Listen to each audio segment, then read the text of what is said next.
Thank you very much for joining us. This is our third lecture on the requirement of economic substance test in UAE.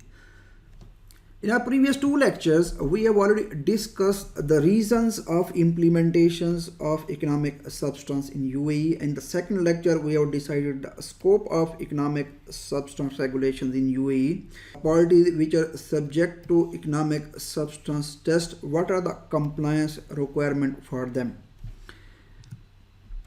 We had decided this is the minimum compliance requirement for them. They need to satisfy the economic substance test. They need to notify, report, exchange of information, retain the record, and provide information as and when required by the regulatory authority. Today we are discussing the first one, which is economic substance test.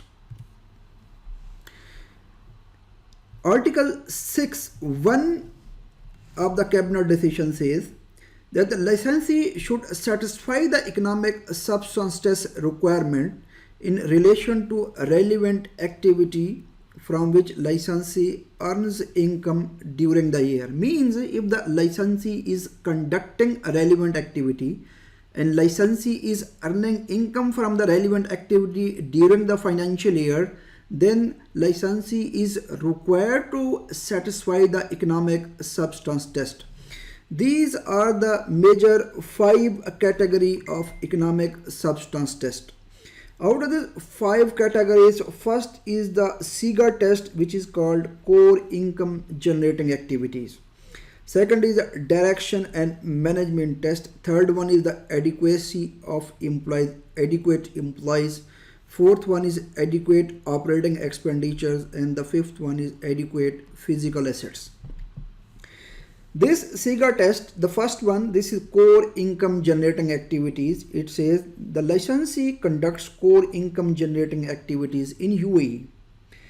This test is not applicable in case of holding company. If the holding company is conducting the relevant activity, then this requirement is not applicable. This totally deals with the direction and management. This is adequacy. So I have classified this test into 3 major categories.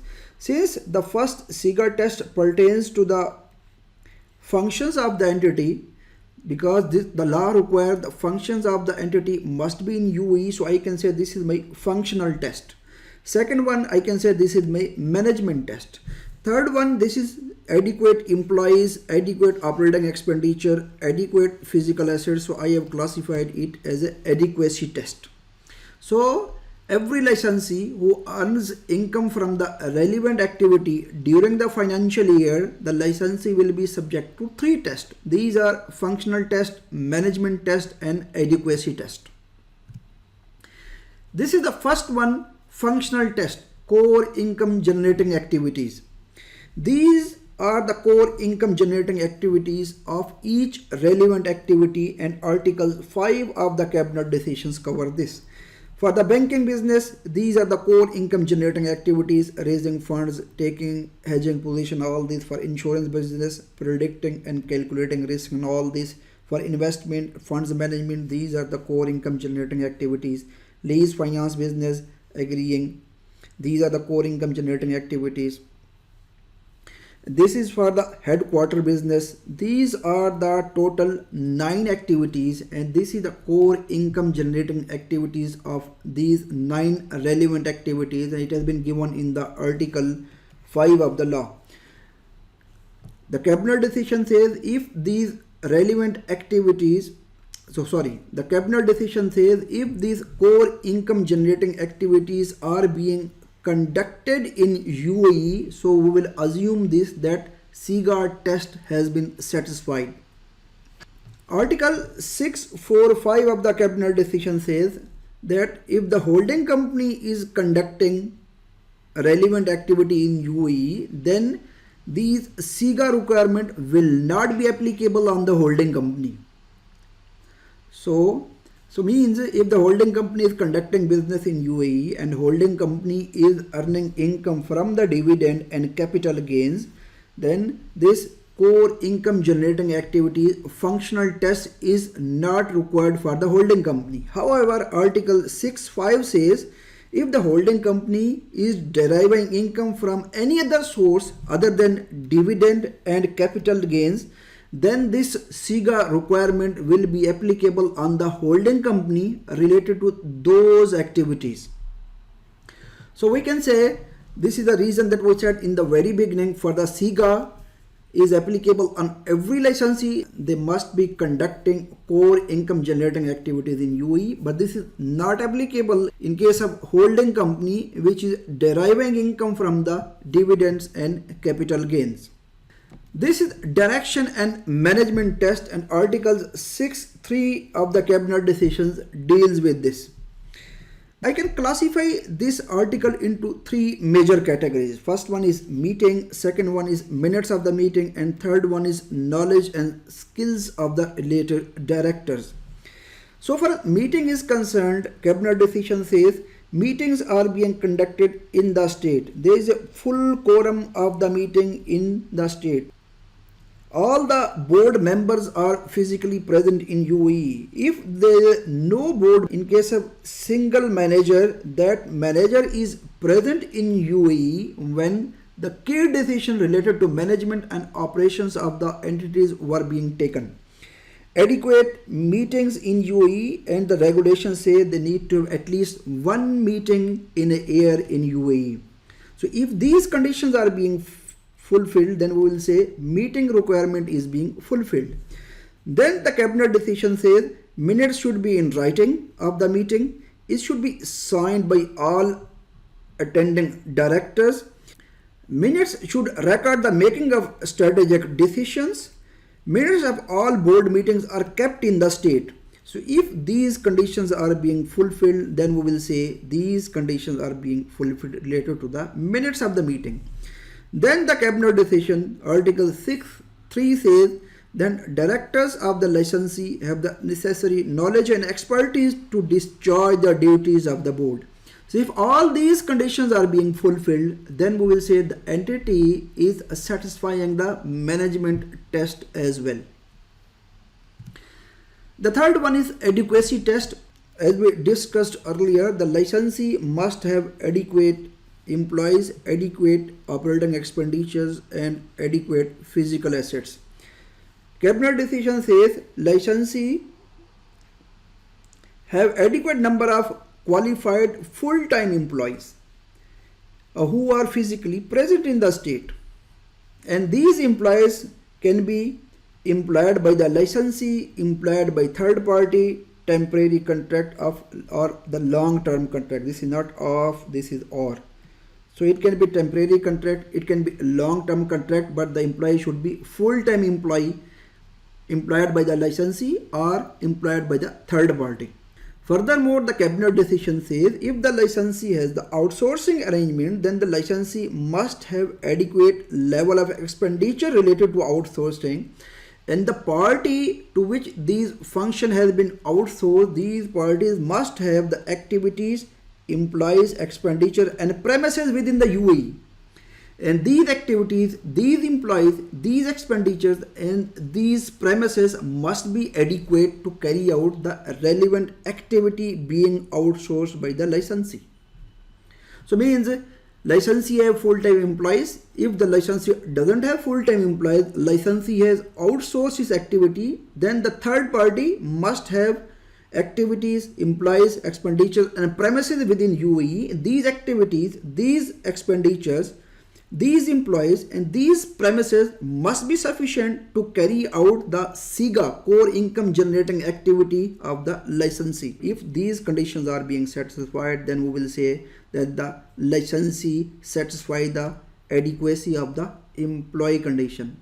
In the same way, the cabinet decision says their requirement for the operating expenditures, and the cabinet decision says the licensee must have adequate operating expenditures incurred by it in the state.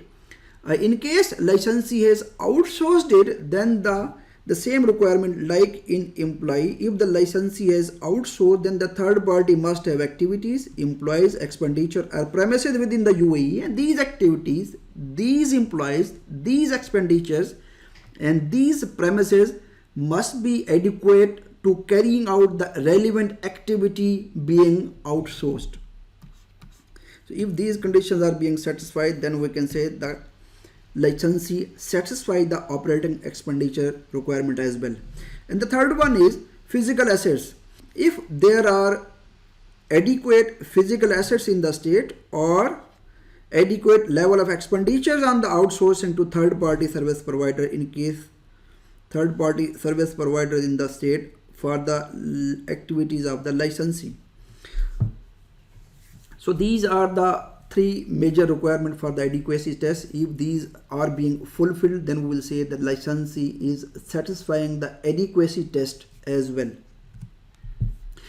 Interesting thing is there are no specific requirement for adequacy in the law.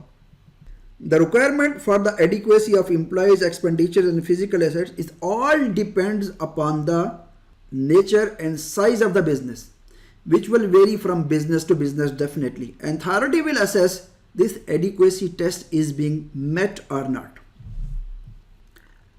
When this outsourcing arrangement is being made with the third party related to employees, operating expenditure or physical assets, then law requires, it has been very clearly written in the regulations that the licensee must have all times in UAE employees, activities, employees, expenditure and premises. Licensee must show its ability to supervise the TEST-CIGA activities carried out by third party. All TEST-CIGA activities are being carried out in UAE. And most important thing, this is the responsibility of the licensee to make sure that the accurate information is being reported to the regulatory authority by the third party to whom the activity has been outsourced. At the end, the number 5th requirement is licensee needs to make sure that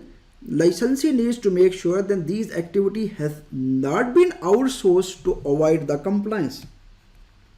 Moreover, the resources which are being dedicated resources which has been given to the licensee by the third party, it should not be double counted. So this is the requirement if the outsourcing has been done for the employees, operating expenditure and physical assets. Now the local regulatory authority will decide this economic substance test is being met or not. The local authority or regulatory authority will decide then this economic substance test is being met or not. Majority of the licensees are subject to notification. They are required to do the reporting as well. When they will do the reporting, when they will provide this information to the regulatory authority, then regulatory authority will assess that this requirement has been met or not. In other words, I can say economic substance test has been satisfied or not. The regulatory authority will decide that economic substance test is being met or not. And regulatory authority has a time of 6 years from the end of the financial year to decide about this satisfaction of the test.